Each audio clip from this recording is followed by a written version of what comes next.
اور یہ عظیم معجزے یعنی سمندر کا پھٹ جانا، فرعون کا غرق ہو جانا، اور سامری جادوگر تھا، اس نے ایک مصنوعی خدا، ایک بچڑا وہ پگھلا کر اور وہ اس نے بنا دیا۔ اس میں سے آواز بھی آنے لگی۔ اب یہ تو پہلے ہی بھٹکے ہوئے لوگ تھے، بار بار ٹریک سے ہٹتے تھے، ان کو تو مزید ہی اب یہ مل گیا کہ اب ہمیں ایک معبود مل گیا۔ چلو بھائی، کہ کسی بھی چیز کی محبت جو غیر اللہ ہو وہ انسان کو اندھا بہرا کر دیتی ہے۔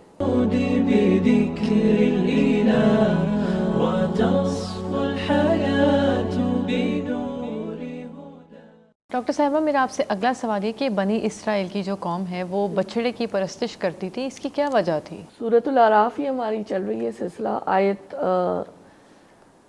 148۔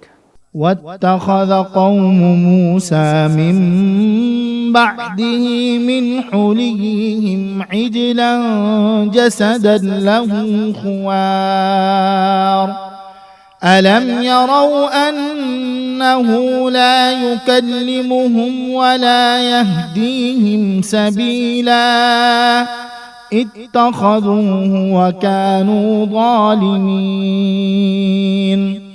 حضرت موسیٰ علیہ السلام کے پیچھے اس کی قوم کے لوگوں نے اپنے زیوروں سے ایک بچڑے کا پتلا بنایا جس میں سے بیل کی سی آواز نکلتی تھی۔ کیا انہیں یہ نظر نہ آتا تھا کہ نہ وہ ان سے بولتا ہے اور نہ کسی معاملے میں ان کی رہنمائی کرتا ہے، مگر پھر بھی انہوں نے اسے معبود بنا لیا اور وہ سخت ظالم تھے۔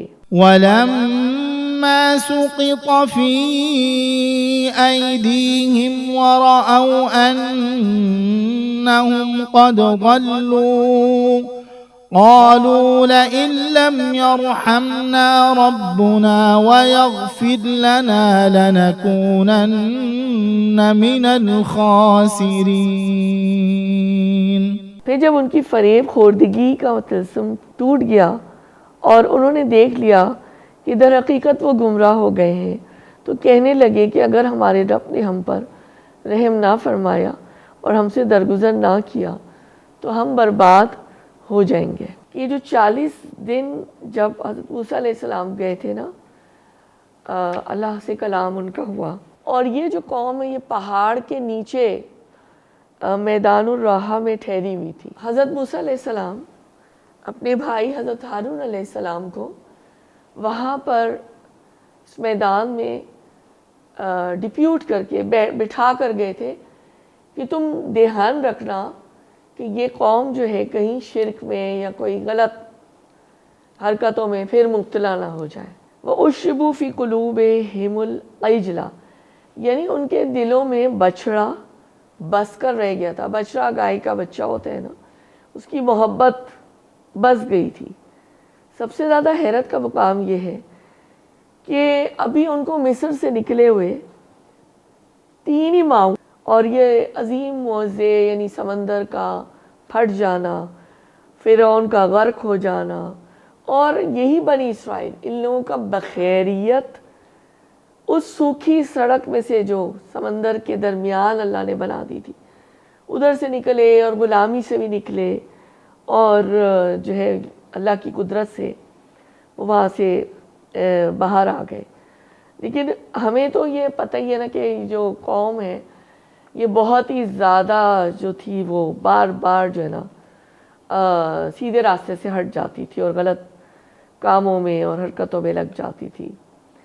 تو سامری نے کہا کہ چلو حضرت موسیٰ علیہ السلام تو گئے ہوئے کوہ طور پر، تم لوگ سب اپنا اپنا زیور لے کر آؤ، سونا۔ سب لوگوں نے سونا لیا، اور سامری جادوگر تھا، اس نے ایک مصنوعی خدا، ایک بچڑا وہ پگھلا کر اور وہ اس نے بنا دیا۔ اس کی مزید بھی تفصیل ہمیں تفسیروں میں نظر آتی ہے، اور کہا جاتا ہے کہ کوئی مشت خاک تھی، کوئی حضرت جبرائیل علیہ السلام کے قدم کے نیچے کی، وہ مٹھی اس نے اٹھا کر اور بچڑے کے اوپر جب ڈالی، اس میں سے آواز بھی آنے لگی۔ اب یہ تو پہلے ہی بھٹکے ہوئے لوگ تھے، بار بار ٹریک سے ہٹتے تھے، ان کو تو مزید ہی اب یہ مل گیا کہ اب ہمیں ایک معبود مل گیا۔ چلو بھائی، یہ سارے اس کے ارد گرد جو ہے نا جیسے طواف ٹائپ، یعنی اس کی عبادت میں لگ گئے. جو انہوں نے وعدہ کیا تھا حضرت موسیٰ علیہ السلام سے وہ توڑ دیا.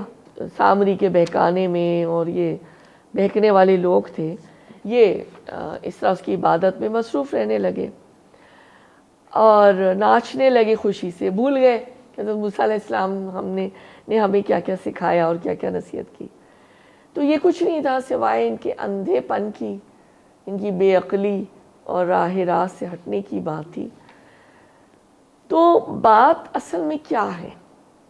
دیکھیے، بات جو ہوتی ہے نا، کچھ سمبولک چیزیں ہوتی ہیں قرآن میں، کچھ فگریٹو چیزیں ہوتی ہیں، کیریکٹر ہوتا ہے جس سے ہمیں، جیسے قصوں کی بھی بات ہم ابھی کرتے رہے ہیں کہ اللہ تعالیٰ ہمیں کچھ بتانا چاہتے ہیں. بات یہ ہے کہ جیسے وہ بچڑے کی محبت میں مبتلا ہو گئے تھے، تو رسول اللہ صلی اللہ علیہ وآلہ وسلم ہمیں حدیثوں کے ذریعے سے بھی کیا سمجھاتے ہیں، اور قرآن کی تفسیر بھی جب ہم پڑھتے ہیں کہ کسی بھی چیز کی محبت جو غیر اللہ ہو وہ انسان کو اندھا بہرا کر دیتی ہے. ہم پہلے حدیث کی روشنی میں بھی اس آیت میں جو بات کہی گئی ہے اس کو سمجھ لیتے ہیں، اور پھر اپنا ہم دیکھتے ہیں کہ اس میں اللہ تعالیٰ ہمیں کیا سکھانا چاہ رہے ہیں. حضرت خباب بن ارد رضی اللہ تعالیٰ عنہ نے کہا کہ میں نبی کریم صلی اللہ علیہ وآلہ وسلم کی خدمت میں حاضر ہوا تو آپ ایک چادر پر ٹیک لگائے ہوئے تھے. میں نے عرض کیا حضرت صلی اللہ علیہ وآلہ وسلم اللہ تعالیٰ سے دعا نہیں کرتے؟ یہ سن کر آپ صلی اللہ علیہ وآلہ وسلم سیدھے ہو کر بیٹھ گئے. رسول اللہ صلی اللہ علیہ وآلہ وسلم نے فرمایا تو کیا میں تمہیں سب سے بڑے گناہ کی خبر نہ دوں؟ صحابہ نے عرض کیا کیوں نہیں یا رسول اللہ صلی اللہ علیہ وآلہ وسلم؟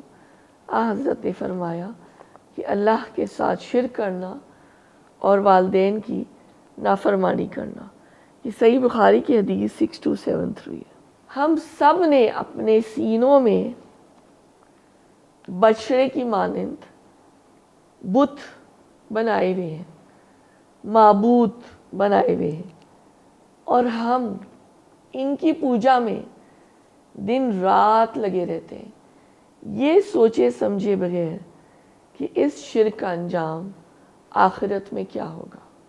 یعنی اپنے نفس کی خواہشات، اپنا وجود، شخصیت پرستی، مروجہ اور غلط رسم و رواج وغیرہ وغیرہ. تو اب بات یہ ہے کہ ہم نے اپنے خود ساختہ معبود بنائے ہوئے، جو بت ہم نے اپنے سینوں میں پالے ہوئے ہیں، ان کو ہم توڑنے والے ہوں اور اللہ کو ایک ماننے والے ہوں.